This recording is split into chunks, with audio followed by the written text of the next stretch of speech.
Day 2 of starting RC car cafe.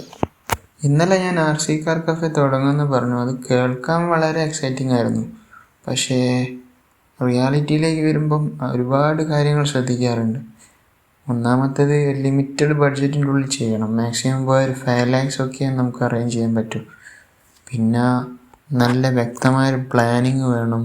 ഒരു shop കണ്ടുപിടിക്കണം, location കണ്ടുപിടിക്കണം. പിന്നെ ഒന്നാമത്തേത് ഈ ഐഡിയ ഒരാളോട് പറയുമ്പം ഇത് വർക്കൗട്ട് ആകുമെന്ന് അവർ ചോദിക്കുമ്പോൾ നമുക്കെന്തോ ഡൗട്ടാണ്. അതൊക്കെ മാറ്റിയിട്ട് കോൺഫിഡൻസോടു കൂടി മുന്നോട്ട് പോകണം.